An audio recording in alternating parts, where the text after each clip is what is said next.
Hi, guys. Well, from chilly wintertime in Salt Lake City, It's Thank God I'm Atheist. the podcast. I'm Frank Feldman. And I'm Dan Beecher. And coming up today, Dan, 'tis the season for the blues.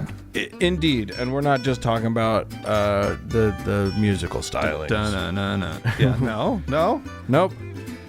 People get sad long about these. Well, at least here in the northern hemisphere. Yeah, it's probably great down in the southern hemisphere. Yeah, all you Aussies and Kiwis drinking white wine in the sun, as Tim Minchin likes to talk about. Fine. Great. You get that. Yeah. I guess that's yours.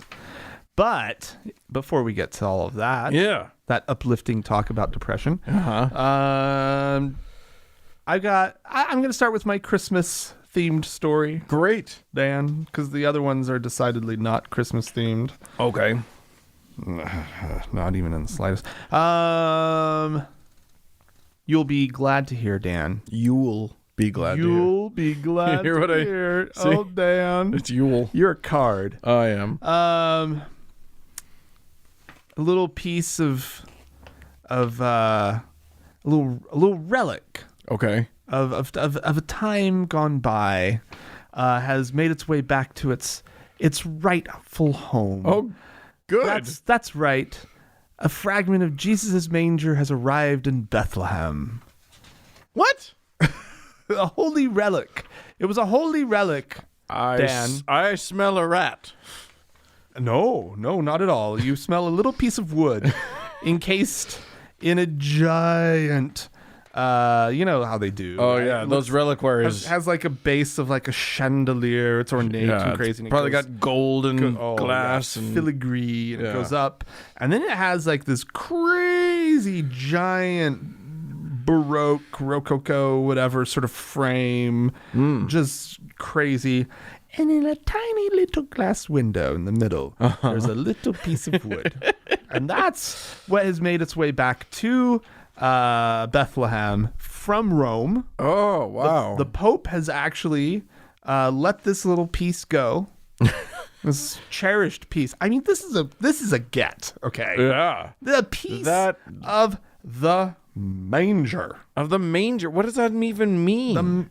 You know about the manger, right? Do we need to remind yeah. everybody what the manger was? Well, I mean, I think we all know, like, the story from Luke or whatever. little baby Jesus. But what is it? What is a slept manger? in a manger. They wrapped him in swaddling clothes and laid him in a manger. I think you put hay in it. I mean, you do yeah. Right? A manger or trough is a rack for fodder. Yeah. Okay. Yeah. Okay. So there's a piece There's a piece. of that very manger. Oh, the very manger. Wh- I mean, they at least know where this thing has been for the last 1,300 years. Whether they can get it all the way back to the full 2000. We know for a fact they can't get it back there. Dan, no. Because the story isn't even true. And I'm not talking about whether or not Jesus existed, but the story of his birth is just stupid. Of course it's not true. And how would they have known to like set us like which Right. manger it was? Right. They really like immediately that was whisked away. Literally, kept- one of the wise men was like, "Did you put better that keep baby that." in a manger? I'm just going to chisel off a little chunk of that bad boy. That'll be worth something someday." So it was met with great fanfare. There was a procession of marching bands that greeted the relic as it arrived in town, right? It was marched all around town. Like you do. And then it was placed in St. Catherine's Church. Yeah. At the Is that the one that's supposed to be on top of where the Church of the Nativity compound? Yeah. There's a whole compound. Oh, sure. In Manger Square. Okay. So here's a Bethlehem homemaker, 53 years old. This is what she has to say. She says, "We are proud that part of the manger is back in Bethlehem because we feel that the soul of God is with us more than before." Oh, yeah. And then Sandy Shahin Hajizen Nailed it. she says, "It's a small piece. We thought it would be bigger." When we heard that the manger is coming back, we thought it would be the whole thing. Oh my God. But then we saw it. That is funny. Not very impressive. No. The reliquary is impressive. Okay. Yeah. The relic, and this is always the case. Yeah. right? Oh yeah. I distinctly remember seeing the finger of Doubting Thomas. Right. Also not true. Just a little piece of finger. Just a right? tiny. But that finger touched, like the poked the sides, the wounds of Jesus Christ. Yeah. Very important finger. Doubting Thomas. Definitely not right. the finger of Doubting Thomas. I remember seeing that. I've seen I think I saw a spine, a little like a thorn. Right? That was supposed to be from like the crown of thorns. Oh, right, of course. Let's see. I think this is what happens when you spend the cross. When you spend a Saw couple lot years of in shit Rome. Yeah. Saw a lot of shit. I saw some shit in Rome, man. I'm never going back there. I think I saw a piece of somebody's skull, but I don't remember who that was. Oh, I'm sure you did. Yeah. There's all sorts of listen, this whole relic business, it's an ugly business. Yeah. People are ripped apart and sent to 4 corners of the earth. They really are. Yeah. It's amazing. And probably not the right person. No. 100% not the right person. I mean, you get a little later and it's a saint and whatever. Mm-hmm. And then they start, but like how gruesome is that shit? They start just ripping them to shreds. Oh, yeah. Ooh, give me a toe. I need a toe. The toe of Doubting Thomas. Right, yeah, exactly. I mean, you kind of missed the point. But I'm a dealer in lesser reliquaries. It's never the significant one, but it's still pretty important. I got Saint Thomas Aquinas' elbow. Doesn't mean anything, but it's pretty good. Anyway, I am going to take us to Arizona. Where?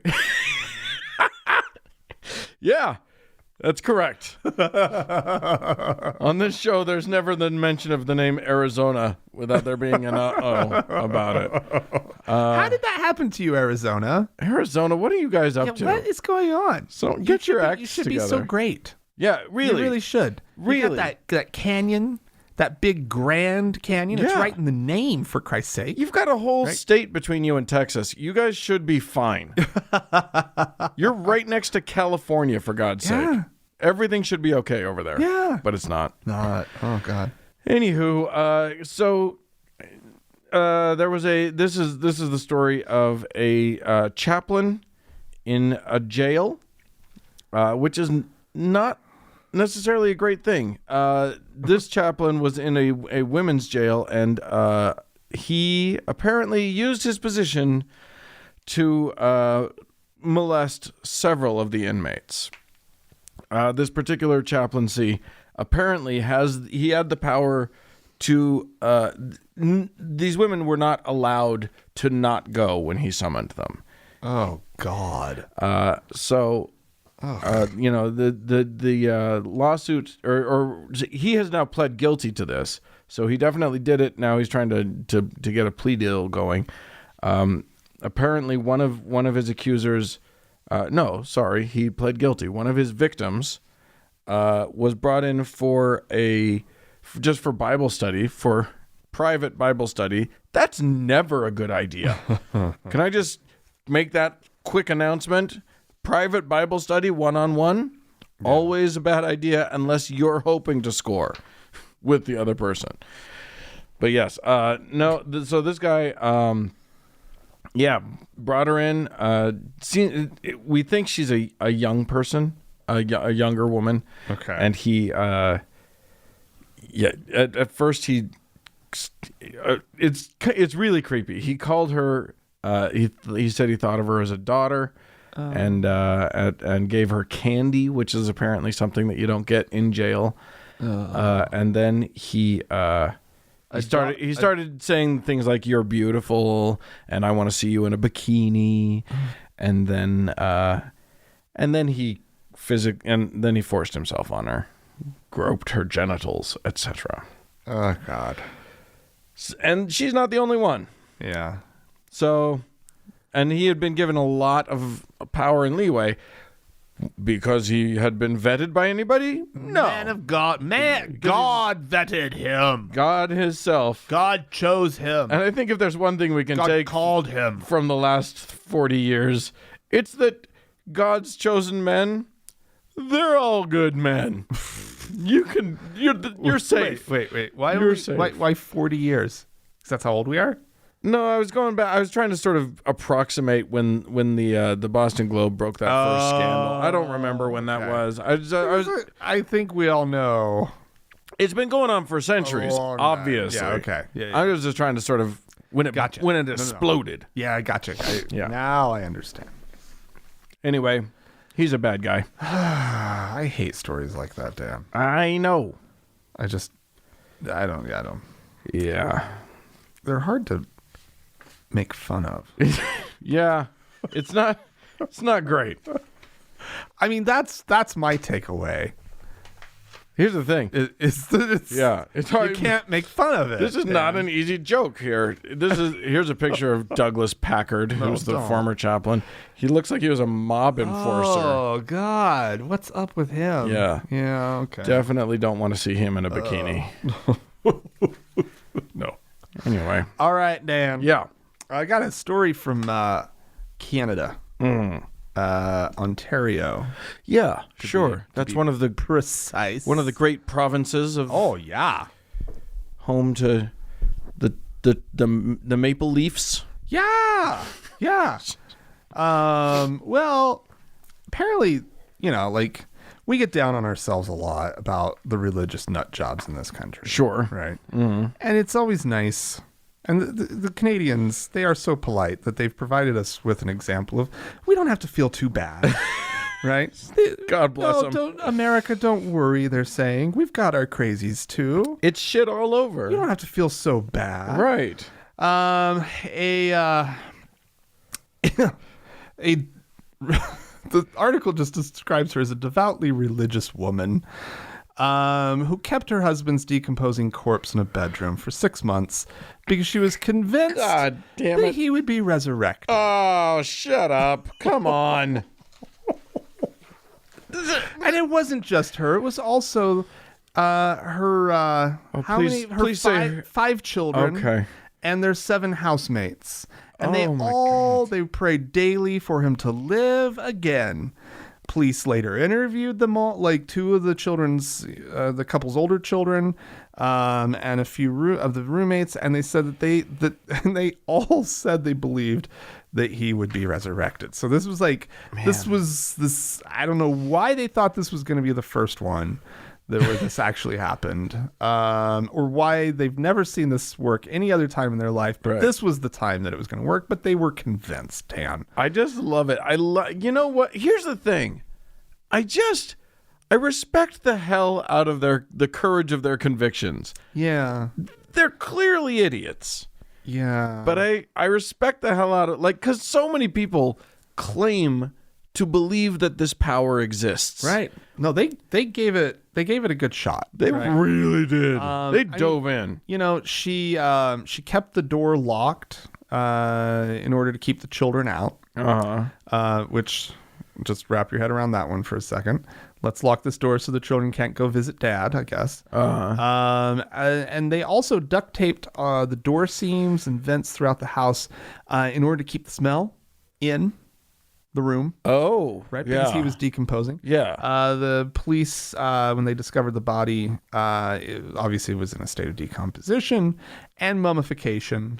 And so the issue here is, and this is what I guess was before the court, which is there are things that she is guilty of here. Right? Yeah. Essentially, she was originally facing charges of the criminal charges of neglect of duty regarding a dead body. Sure. And offering an indignity to a body. Okay. Which could have carried a sentence of up to 5 years. I like the phrasing "offering an indignity." Can I offer you... Dear dead sir, would you enjoy an indignity? Can I interest you in an indignity?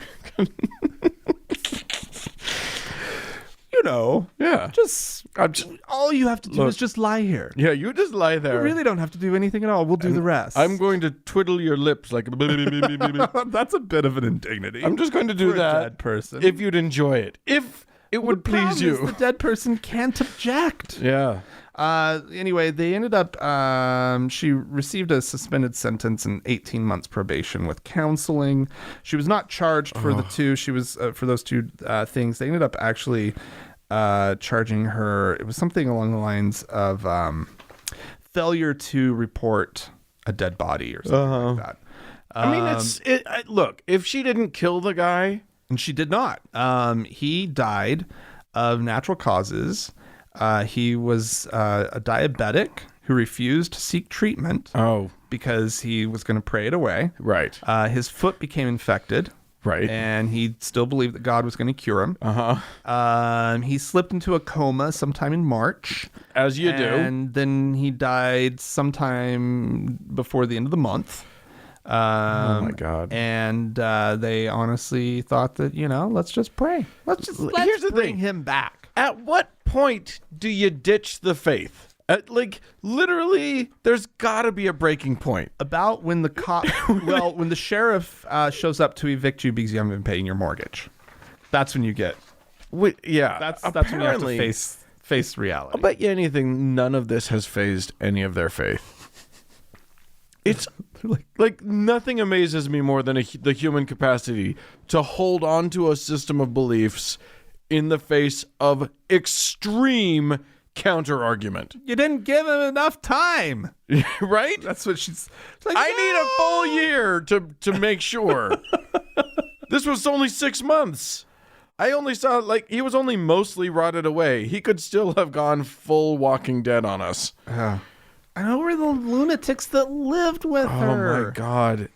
It's just, once you get into that kind of brain space, listen, human beings, our brains work kind of okay at best. When we're operating at maximal function, our brains are like, okay. I mean, she was providing them with a place to stay. Maybe they were just like, let's just fucking humor her. Man, okay, we'll pray with you. We'll pray with you, lady. She brought pestilence into the house. Anyway, okay. I'm going to take us.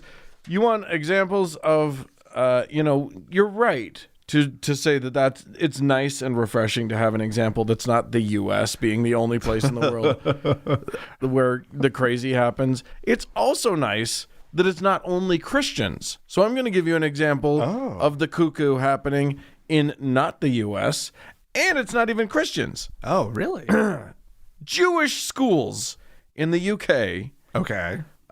Orthodox, but not necessarily ultra-Orthodox Jewish schools in London have been accused. There's two of them have been accused of trying to coerce parents into opting out of sex ed for their kids. The school is. The schools are publicly funded and are therefore subject to the rules of the public schools, which includes sexual education. That's right. Okay. And that sex ed includes talk of LGBT issues. Oh boy. Well, they don't want it. Well, who would? Yeah, it's very funny. They have what they call RSE, which is relationships and sex education. RE, which is relationships education, RE used to stand for religious education, I think. Huh. Now it's relationships education. Okay. That's required to be taught no matter what. I don't know what it is, but they're required to teach it. But the S in RSE, parents can opt out of. And these schools were caught calling parents and writing to parents and saying, hey, listen, we strongly recommend that if you don't want your kid to get sex education in the class, you have to write us a letter and opt out of this thing. Okay. Applying very, very high amounts, apparently, of pressure, to the point where one mother, who was a whistleblower in this whole thing, recorded the conversation, but still sent in the letter because she just didn't want the school to think that she wasn't on board with what was obviously the thing that she had to do. Right. And like, she wanted her kids to keep going to the school. Because it was such a good school. Apparently. Really good school. Well, and you want that good Jewish education. But yes, one of the schools is called, I'm not going to try and say that. It's called something senior girls school. Anyway. Wow. That actually showed some restraint, Dan. On your part. There you go. Yeah. Anyway. Don't even know you're going to butcher it. I'm not going to try. It's called Hebrew something. Well, okay, Dan. Yeah. Oh boy, oh boy, oh boy. Roy Moore is a name that has been mentioned on this show from time to time, pretty much since the beginning of the show. We've gone so long without mentioning this man. Why are you bringing him up again? He's the former Alabama Supreme Court justice who multiple times kicked off multiple times, somehow found his way back on. Yeah. Because they vote in their Supreme Court justices there. Yeah, that's just weird. Yeah. But the last and final time he got kicked off. Yeah. Was when it was over. He was encouraging judges in the state of Alabama to not perform marriages for gay people. Right. Right. Because it had just been sort of the Supreme Court had ruled, right? Right. And he was saying, we don't do that here. Yeah. So he was defying an order of the Supreme Court, essentially, and he got removed. Yeah. I got news for you. The Supreme Court of Alabama does not trump the Supreme Court of the United States. He tried, though. He tried. And then you'll recall he ran for the Senate. Right? Yes, he did. And was accused of sexual misconduct with some young girls. With minors, yes. Minors. Like a 14-year-old, at least one. And then that's when Doug Jones, Democrat, ran or was running. He was the one running against Roy Moore. And that's when he won and is currently in the Senate. Well, his time is almost over in the Senate. And Roy Moore wants to run against Doug Jones again. Oh, my God. Now, you'll recall... He's 111 years old. Who? Roy Moore. He is? He feels like he is. Well, I don't know. I don't think he's actually that old. Oh, okay. Well, that's encouraging. But nonetheless, so I just want to go through sort of some recent things that he said as he's preparing this run for the Senate. He recently delivered a speech at the Huntsville Republican Men's Breakfast Group. And that sounds like a log cabin Republican group, if you know what I mean. Well, it was the wrong audience then for what he wanted to deliver. Right. He's basically started a call to roll back rights for the LGBT community. Of course he has. And of course any minority group. He just doesn't fucking care. It's whites, straight whites. That's it. Right. Right. Straight white people, mostly the ones with penises, are important. Right. And everybody else can go fuck themselves. He says, we have to go back to what we did back in the 60s and 70s. Back to a moral basis. We did not have same-sex marriage. We did not have transgender rights. Sodomy was illegal. All right. That is true. He went on to claim that drag queens are teaching kindergarten children in this state and this community in Huntsville and Mobile. They taught kids and they dressed them up in drag. Oh, no! Which they don't do. Well, he's referring to Drag Queen Story Hour. Right. And I'm guessing that they might throw a feather boa on somebody. Okay. Just fun playtime. Yeah, but they're not dressing the kids up in drag. I mean, they're not putting them in fishnets and lipstick and contouring their faces. Little Billy, I'm afraid you look terrible. Sashay away. Let's see. He says, just because it's done behind closed doors, it can still be prohibited by state law. Oh my God. Do you know that bestiality, the relationship between man and beast, is prohibited in every state? Yes. That's what he says. These are great arguments. Yes, we do know that, Roy. The man We're aware of that. Just a genius. Oh, he's a peach. He's got all the arguments all figured out. Literally every conservative who hates gays is going to mention bestiality at some point in their argument. All the slippery slopes end in an animal. We've always said that. All end in the anus of an animal. That's right. Yeah. Nonetheless, he's a peach. And only apparently 72 years old. I would have thought it was like 84. In national politics, he's a young man. Yeah, exactly. By our standards. Okay, well, I'm going to close this out with some good news. Oh. Or some funny news. I don't know if it's good news, but it kills me. So, we have all these different states that deal with the problem of putting up Christmas decorations differently.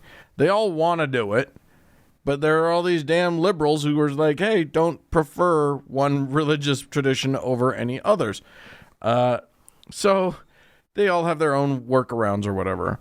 Iowa, and we've talked about this before, Iowa wanted to have some holiday decorations. They put up a Christmas tree, but then they also wanted to allow the faith or communities of Iowa to participate. Yeah. So they opened up 8 spaces for a different Iowan community to put up a little sign or a little whatever as a holiday thing. Oh, well, that's nice. And then they just have generous. Everyone can just sort of put in their thing, and there's a lottery that chooses who's going to do it. Isn't that great? I think they might change that. Why not? That way of seems doing like a really things. fair way of When 7 out of the 8 that were chosen are atheist. Literally, Iowa atheists and free thinkers, Eastern Iowa atheists, like all 7 of the 8 displays. Good on them. It'll be a merry something. Yeah. On the Iowa state grounds. Yeah, exactly. Joy to the world, reason has come, says one of the things. Another one. This one's just snarky. This one says, everything distinctive of Christmas is pagan or secular. Wow. Jesus Christ, you guys. But there's also just a nice happy holidays one from the humanists. Okay. Well, that makes sense from the humanists. Yeah. They're always nice. Yeah. Yeah. Although happy holidays is a distinct poke in the eye of Christians now here for by their own choice. Right. So there you go. Right. Anyway, congratulations to those atheists in Iowa, and sorry everybody else. Well, who was the remaining 8th? I don't know. It doesn't say. Yeah, it doesn't say. But it was probably like the Baha'i or something. No, it was definitely Christian. It was a Christian group. Yeah. And can you imagine the pressure on that one? Oh, it's got to be good. It's got to be good. Don't screw this up for us. You better not fuck this up, man. That better be the Jeeziest little display. Can I just say, I really appreciate the word Jeeziest that you just made up. I really like. That's a great word. It's the Jeeziest. All right. Well, if you're the Jeeziest, you can write to us about it. Write in the podcast at thankgodimatheist.com. Or call and leave us a voicemail message. The telephone number is 424-666-8442. Yeah, go to the Facebook page, facebook.com/TGIAtheist. It's the Jeeziest. And while you're there, search for the TGIA Members Only Lounge. Request to join. It is a closed group, but we will let you in.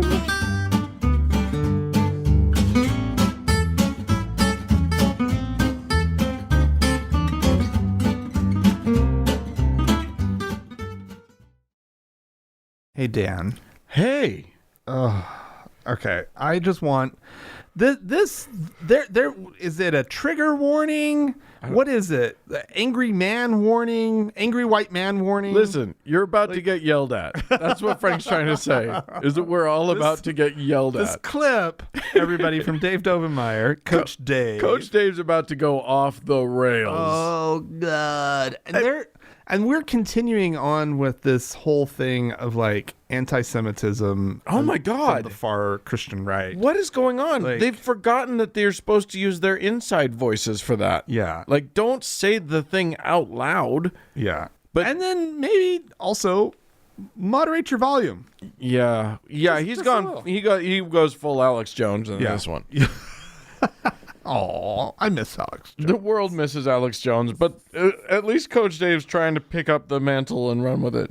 And I want to know how many more tours of Israel people can have. Now, I don't have any problem going to Israel, but folks, it ain't the physical Jew. We are children of the King. I'm a child of the King. I'm more precious in the eyes of my Savior than any bloodline Jew that was ever born. I'm sorry if you don't like that. I'm sorry. Amen. I'm sorry. We have a terrible identity crisis. We are desiring somehow to become Jewish again. I don't know how that's happened to us. And I Amen. felt so clearly as I was out there and I was listening to the Savage and I was thinking about my own upbringing and how many people I know are focusing on Israel and on the Jews and we don't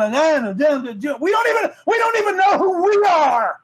Greater is he that is in us than he that is in the world. Not greater is he that is in Israel than he that is in us. Greater is he that is in us, we Christian Americans.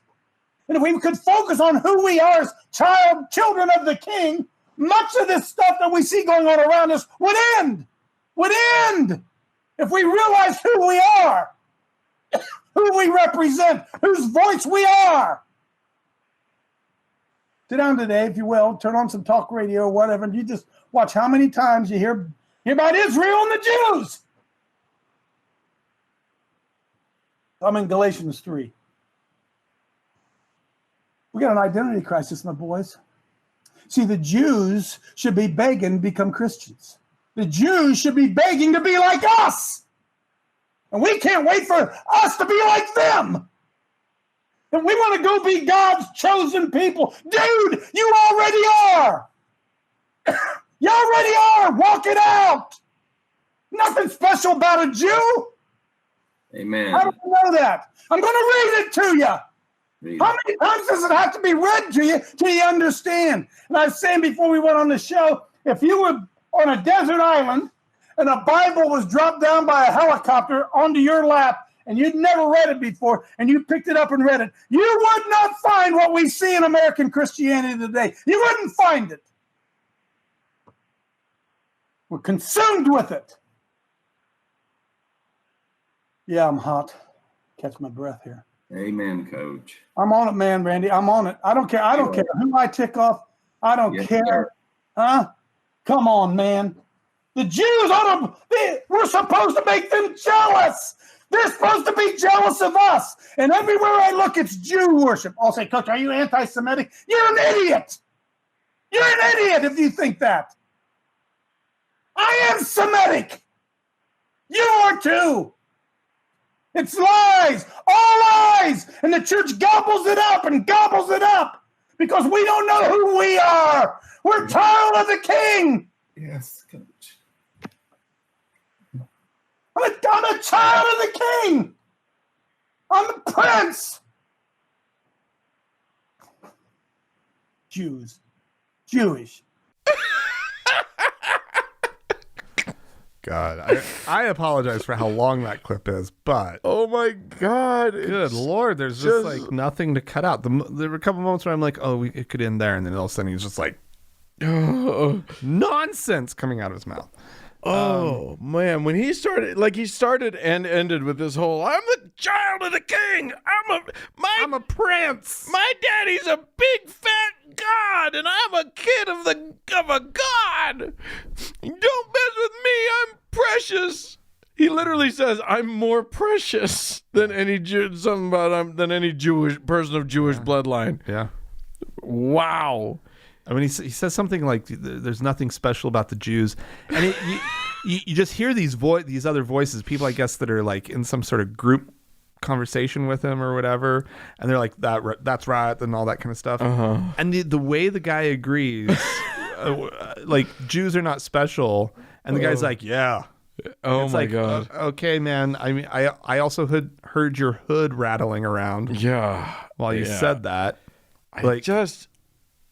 wow. It's like it is like this is both funny and really getting really very scary. Yeah. It's like it is amazing humanity's capacity to forget lessons that were really big and important lessons to learn. Like, if we're forgetting the lessons of Nazism, if not Poe, but what's his name's law, if Godwin's law stops applying because we have to start making comparisons to the Nazis now, that's some crazy bullshit. Yeah.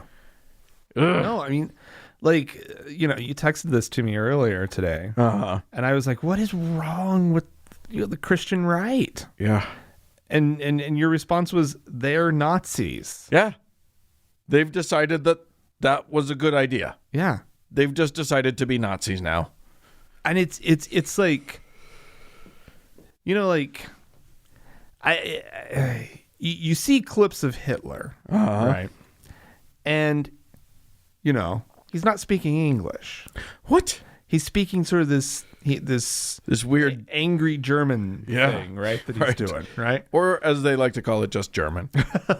No, he was doing like his speeches, and he's like, and you're like, wow, like you're sort of just imagining like what he's saying. Yeah. One who doesn't understand German, right?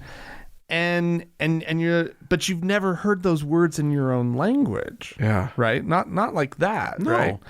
And now like we're hearing it and it's like, holy shit. First of all, like that's, I can understand it. Right. Well, the thing is that okay, he's not a big deal. Coach Dave is not is not some, huge deal. No. But he's but these are views that are supposed to be way more marginalized than he is. Right. Like, this is supposed to be so fringe. I mean, to be fair, he's fairly marginal. Okay, but he has he has a following. He is not that fringe. You know what I mean? Pretty fringe. Yeah, well. Right. He mentioned Galatians 3, and I actually typed in and looked up and just pulled up Galatians 3 and was just glancing, and the first thing that I saw was Galatians 3 chapter 3 verse 13, which says, Christ redeemed us from the curse of the law by becoming a curse for us, for it is written, cursed is everyone who is hung on a pole. Yeah, I do not know what that means, but it was just a really funny thing for me to see. It's not a good thing to be hung on a pole. It feels bad to be hung on a pole. Kind of feels like a curse. I feel cursed right now. This isn't a good thing. Can you guys get me down from this pole? Because I would feel cursed. Better. I would feel better. It would be nicer if I wasn't here. That, by the way, the chapter starts with the phrase, "You foolish Galatians." Which is a great opening to a chapter. Oh God. Dave Domenmeyer. Yeah, okay. Like, we should accept, I shouldn't want him to be as fringe as I guess I want him to be. I want him to be fringe, and so I'm projecting, no, he's way over there. I honestly don't know where he's at. Yeah, I wonder what his reach is. I don't know what his reach is. Who was it that we played last week that was on the Jew coup? Yeah. That was what's his name? Less fringy, right? Yeah, no, he's like he has a White House press pass. That guy. What is his name? I'm just completely Rick Wiles. Oh, Rick Wiles. Yeah, Rick Wiles is far from fringe. Yeah, and he went full Nazi. Yeah. Like, no holds barred, just Nazi. And his was like calm. Yeah. Which was also scary. I have to give credit. They're both scary. I have to give credit, though, to Heath from The Scathing Atheist, who this week pointed out that Jew-ku is nowhere near as good as Jew d'etat, which is what he should have gone for. Oh, okay. Yeah. I thought that was clever. It's pretty good. Anywho, we got some folks that wrote into us. Now, I'll remind our listeners that you and I had a discussion because I made a joke 2 episodes ago. It was a joke in reference to a clip that we were playing, the Patty break. It was Pat Buchanan. Why do I keep doing that? Pat Robertson. It's Pat Robertson. Yeah. That's so funny. Anyway, Pat Robertson. Both are hateful. That's why. That's right. They're in the hateful men named Pat who are hateful. Who are hateful and Christians and old. It's a good category. It's a great. It's a great. Who is Buchanan? Who is Pat? Who is Robertson? Yeah, hateful named Pat. I'll take hateful named Pat for 1,000. Anyway, I made a joke. It was because Mr. Robertson's clip was about trans people, and he does not like those trans people. He doesn't like he. Anyway, I made a joke. We had a lovely trans listener write in and say that she didn't respond well to my joke, and so we put it out there to our trans community to just write into us and just say, hey, help us out with this. What are your thoughts? Right. And we had some response. We had a lot of response. Excellent. I've trimmed it down because we don't have time to, people were very thoughtful about this whole thing. Right. And I really appreciate that. Right. So I will just sort of launch in with that. Anthony wrote in to say, for a quick context, I'm an ex-Mormon trans man, and I'm still pretty fresh out of the church. So it's entirely possible that my reaction to these kinds of situations is still influenced by that background. And I'm the other breed of transgender, so the specific comment in question wasn't as potent to me as if I would have been a trans woman.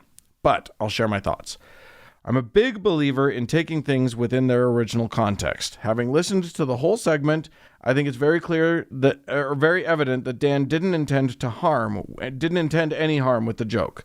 While the phrasing was risky, it was clear to me that the butt of the joke wasn't trans surgeries. The joke was making a mockery of the people who refer to trans surgeries as though they're some form of crude mutilation. And the incredibly good and thorough way you then expressed your stance on the issue served as a buffer.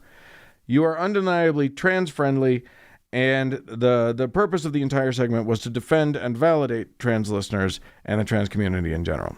Okay, so thank you, Anthony, for that. Okay, cool.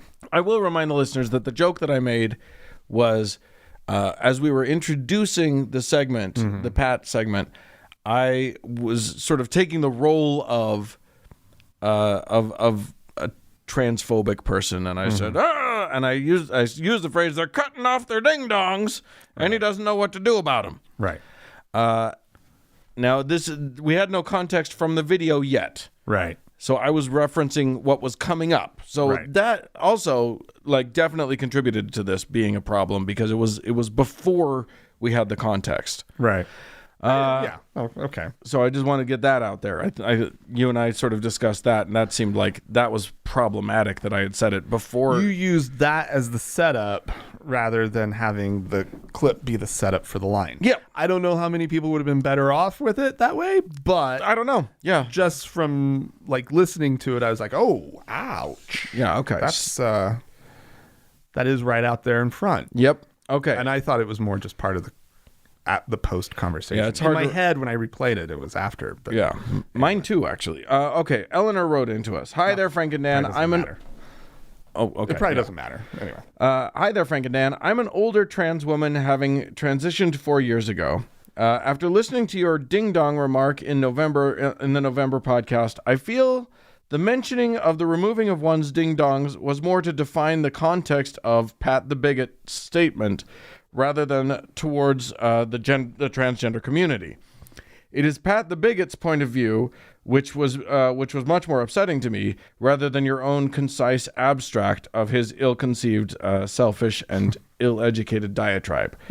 Pat the Bigot's lack of empathy in understanding anything outside his Bronze/Iron Age book was to me exasperating. I do understand other transgender people can be much more sensitive in their view, in their view, dismissive jokes around the very sensitive and difficult part of a trans person's journey to become comfortable with themselves. Many cisgender people will just want to discuss one's operation. Have you had it yet? Are you going to have it? Such conversations are tiring. For me, the operation is simply the final and actually small part of transition. It's something it's something very personal and none of anyone's business. Could you have approached this better? Well, I suppose, but it was perhaps an attempt to lighten up an introduction to a difficult topic. Okay, so I think that's another perspective. Brandy was a little less stoked, a little. I mean, she's still okay. Here's what Brandy said. I won't speak for Brandy. I'll let Brandy speak for Brandy. Perfect. I don't doubt Dan's sincerity, and I appreciate his advocacy for the transgender community, but I think making a joke about ding-dongs when Patty was talking about neutering is not necessarily crossing an arbitrary line, but I think that joke just missed the mark. When I heard Dan joke about they're cutting off their ding-dongs and he doesn't know what to do about it and it's making him crazy, talking about Pat thinking that transgender women are not participating in God's rule of being fruitful and multiplying, that joke kind of made me cringe. The reason it made me cringe was because saying cutting off their ding-dongs obfuscates what gender identity means and what it means to be a transgender woman. I don't think that Dan's joke was too offensive or needs an apology. It just kind of missed the mark. So I just wanted to, I've been thinking about this. You've been thinking about this. Yeah. We really appreciate all of you for writing in and sharing your perspective. And I'm sorry we couldn't read the entirety of everybody's emails. But I did, there is this thing about me, as a cis white straight male, I can't, I have to be especially careful because there's no up punching for me. I'm as up as it gets. Yeah. So I hope, it is my hope that none of those jokes were perceived as punching. Punching anybody but Pat Robertson, who I can punch. That guy I can punch as hard as I want because he's a dickhead. Right.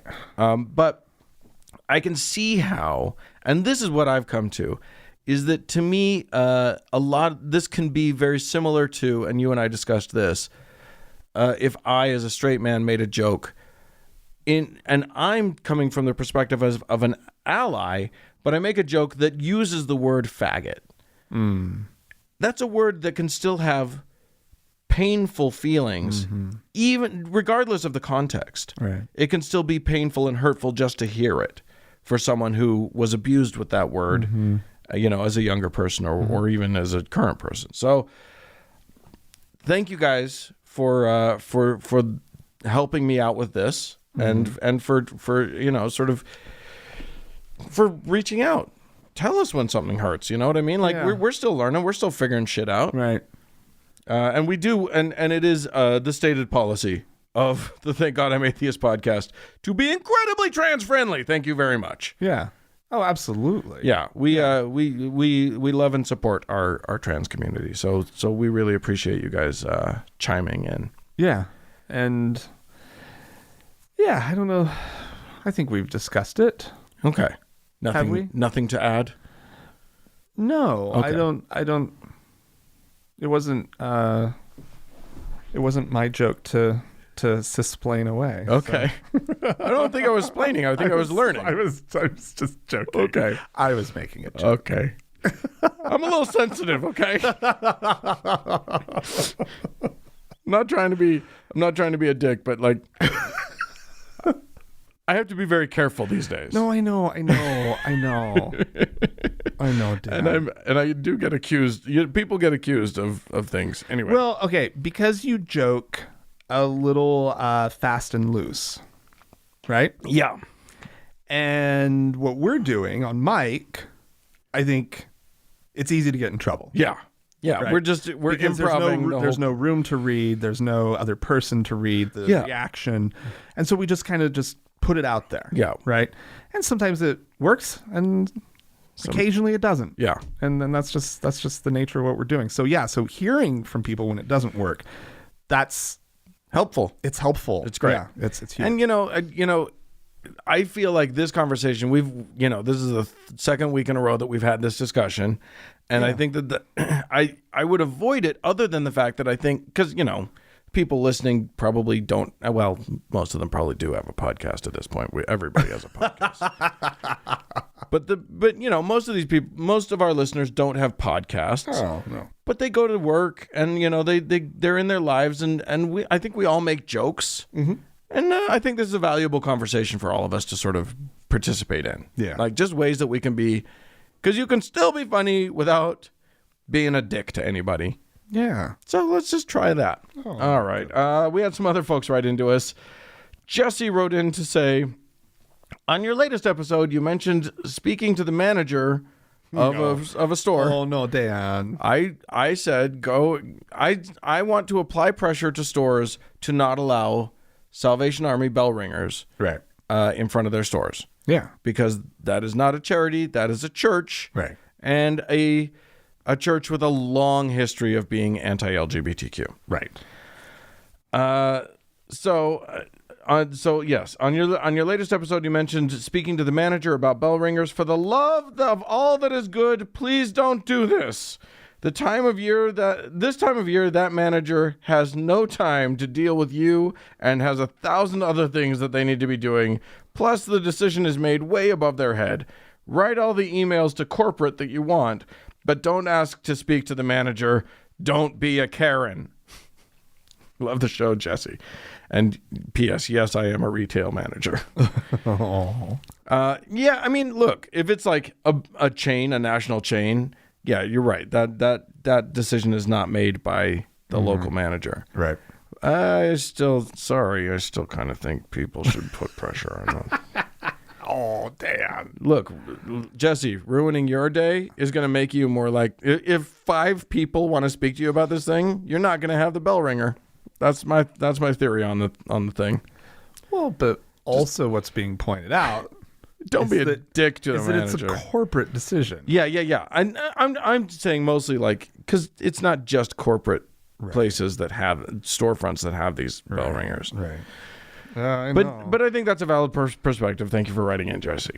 And I am an advocate of sending emails. Oh yeah. To corporate. Oh, do it. Because let me tell you, your supermarket, which was where this bell ringer might be that you're seeing all the time, right, dear listener, out in front of some corporate grocery store. Because that's what the 99.9% of grocery stores are some corporate thing. Right, owned by Kroger or whatever. So they've got these nice nifty websites that it's specific to the location. You all these drop down menus and blah blah blah blah, and you can complain about whatever you want to.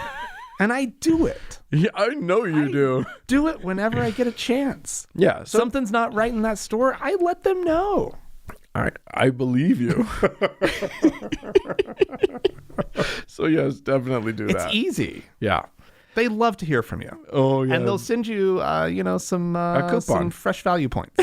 You just get a coupon.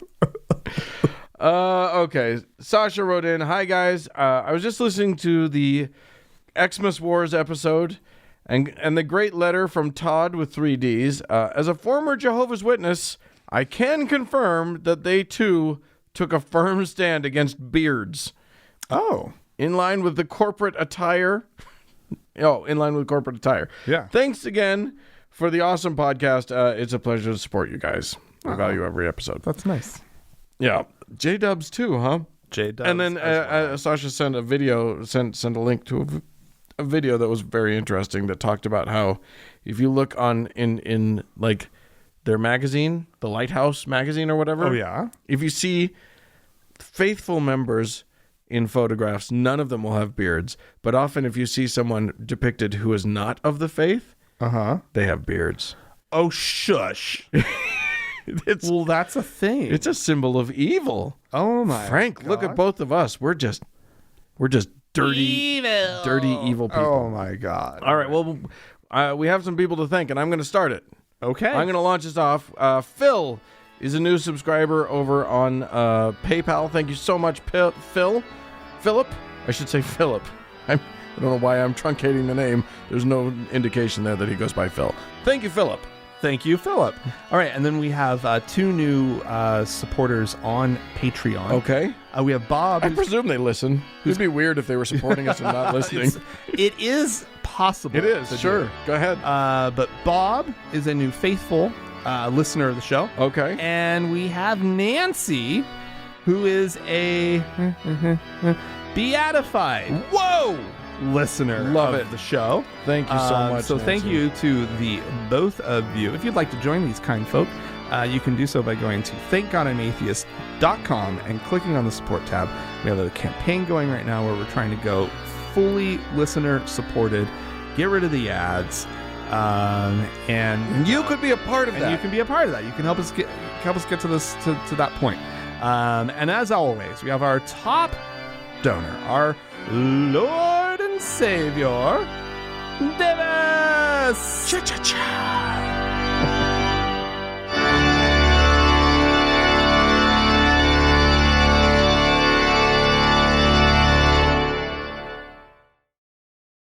Daniel. Yes, sir. Oh, do you get the seasonal blues? Let me tell you something. It gets dark way too early. It does, yeah. Stays that way for way too long. Yeah. It's a very disquieting, discomforting time of year. Yeah. Especially in, let me tell you something. Ladies and gentlemen, if you don't know, Salt Lake City turns into Beijing at this season. It's so gross out there right now. Well, not right now. No, it's been raining. It's All that gunk's out. No, now it's fog. But normally it's still unhealthy for. it's like It's a mix, Dan. anyway, it's the worst. Our air gets bad. Everything gets bad. We have these temperature inversions. Anyway, you don't need to hear all Unhealthy air quality for sensitive groups. That's where we're at right now. Yeah. And the fog is just kind of hiding how bad it is. Yeah. So But nonetheless, so it's easy to get a little blue. it's easy to not only get a little blue, it's a lot of people get depressed. Yeah. Like if you feel sleepy all the time, if your appetite changes, people gain weight, people feel guilty or sad or down on themselves. Like these are all symptoms of seasonal affective disorder. Yeah. Everybody, look, Christmas gets all the press, right? It's the Christmas season. Oh, yeah. It's the joy. It's the most wonderful time of the year. Well, there must be something wrong with you if you're not happy. Yeah, this is Right. depression season. Yeah. We're in the peak of sad season. So look, I just wanted to reach out to You're kind of being a downer, Dan. well, guess what? It's not my fault. The sun went away. Australia and South America stole our sun from us, and I'm not happy about it. I know. So while they're enjoying the beauty of summer, I just wanted to talk about the fact that it's okay to not feel awesome about Christmas time, especially since we don't even believe in Jeebus. Oh no. Yeah, I know. So I thought we'd talk about some things that we do to stave off those winter blues. Right. I mean, we should be clear here that there is a little bit of a distinction. If you do have seasonal affective disorder or any level of depression, Yeah. right? That is a little different. That's beyond blues. That is beyond the blues. What you've done has gone beyond blues. I think we're acknowledging that this is a real thing, and Yeah. if you need to seek out help, seek out help. But well, and if you as want far to, as like get one of there are lamps yeah, that help. that actually work, apparently. Yeah, I've So heard that. so Yeah. But what I do, Yeah. because I will say, well, I've never actually talked to my doctor or anything about like being a little blue in the winter and Right. whatnot. I know that there have been years that have been pretty bad, Yeah. right? And so I go into the whole season now, and obviously it's not just, for some people they're not going to be able to avoid it, Right. right? But I go into the season on high alert for what my mood is doing.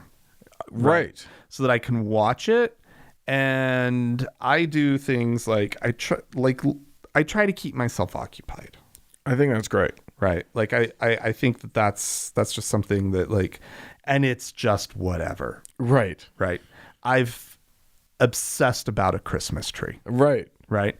Like it's just something to do. You It's dove something in a way, and I'm sure that your boyfriend was just watching the whole time going, what is he doing? Yeah, I know. It was, and I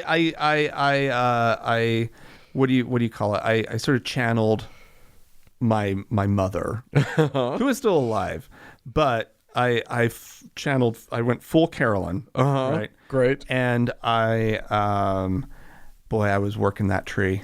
I'll bet you I were. was carefully placing every ornament, stepping back, different angles, the whole work. Oh, yeah. Right. You don't want too many greens clumped together. No. You got to space everything well. Oh, absolutely. You got to get your reds and your greens and your whites all sort of. You want to please the eye. And I am totally also that little viral video. You come see that tree. Right? Like I am that. I turned into that person. But anyway, but it's the lights and having that like I also like sought out the old school style incandescent bulbs, right? So that they glowed really warm and cozy, right? Yeah, you get those LEDs. They can be a little cold and bright. Yeah, I want it to be warm and cozy, so that I can. It just helps me feel warm and cozy, and that's just nice, Yeah. I think there's something to here's one thing that works for me. And I don't think this works for everybody, but I'm just going to throw it out there. I like forcing myself, though I don't want to embrace the things that I don't like about winter. Oh, I like the snow can be so problematic. It's just, it's frustrating. The driving sucks. Yeah. Shoveling, walking through people's, just walking sucks. Yeah. So I try to embrace the snow. I try to find ways to have fun with snow. I sled. I last year tried snowboarding. Yeah. I just want to embrace the things that are annoying to me. With your back, Dan, though. Well, I threw my back out. Now I can't do my snowboarding for the I'll have to do some physical therapy or something. That knee of yours. Oh, my knees at least work. I figure I got 3 more good knee years, and then they'll be gone too. Yeah, no, my knees. There's no way I'm going near anything. I have some rules. Yeah. About my legs. Sure. I don't strap wheels on the bottom of my feet. That's like rule number 1. Sure. Right. You don't do that. And then follow that rule. Anything slippery or slidey. So like, why would you ice skate? This is just it's madness, right? I see people do it and I'm like, no. Well, if you're not painfully old people like we are, maybe you can get out there and ice skate, because that's actually pretty fun for a lot of people. I don't know. No. I think a lot of people really enjoy that. They like it, and it just looks like a disaster. Just waiting to happen. I think someone's mad that he was never a good skater. Mounds of flesh piling up. Yeah. Because it just seems so dangerous. Oh, a 5-skater pileup is a glorious thing to behold. That's a happy time. No, that's just like the worst. So I don't strap slippery things to my feet. Yeah, I think there's something about I like your idea of monitoring one's mood, like being hyper aware. Yeah. Really understanding yourself in a time when it can be really rough, because you don't necessarily see it coming. You're just living your life and everything feels normal. Yeah. But when you get out of work and it's dark, you're going to feel like shit. I mean, depression, the kind of depression that I've experienced in my life, you're right that it sneaks up on you, and it's insidious, because it's just, for me, it's just this slow creep. Yeah. Right? And it's when it clears off that you realize the depth of where you were at. Yeah. Like when you come out of it, it's just like, oh, I would actually define that as a moderately deep depression that I was in, right? Yeah. Like I didn't quite know it going in, but I know it coming out. Yeah. Yeah, like that's important. I think, let me see. Another thing that I try to do is I do try to make sure that I do get just a little bit of sunlight. Sure. That whole light thing, it's so critical. Yeah. Well, and staying active is important. Yeah. There's a tendency, because it's cold outside and it sucks, Yeah. you trap yourself inside. And for those of us like me who fucking hate going to the gym, it suddenly becomes, I don't want to take a walk like I do during the summertime. It's slushy out there. It's slushy and gross. Yeah. The air is disgusting. I often do take walks in the wintertime, but I have to force myself, and I have to put on extra layers of clothing. Yeah. I just ordered one of those masks. Did you? Yeah. Well, how can I ride my bike on the clearer days when the roads aren't like all icy? Right. I want to be riding my bike, but like I did the other day and I regretted it Because of the air? because of the air. Yeah. It was awful. That's less of a nationwide problem. No, I know. Sorry, that's very local. That's very specific. Right. But yeah, I mean, the point is, take care of yourself. Yeah. I think that's the point. Yeah. Make yourself cookies. I think that's why sweets are so important this time of year. Because Yeah. it's like, you need happy food. Yeah. You need happy things. So make things for yourself that make you happy. Yeah. Make yourself happy. I'm feeling rather blue right now, Dan. Are you? Do I need to make you cookies? Will you make me cookies, Dan? I will make you some cookies, Frank. We'll do it. No. Oh. No, I'm fine. Okay. Well, listen, here's what I would like is I would love for our listeners to write into us with their best ways to beat the blues in the wintertime. Right. Whatever your trick is, I'll bet you got one. I'll bet you got something. Write into us. podcast@thankgodimatheist.com. Or call and leave us a voicemail message. 424-666-8442 is the number. It is indeed. Go to the Facebook page, facebook.com/TGIAtheist. Check it out. And also on Facebook, you search for it. You type in TGIA Members Only Lounge. Yeah.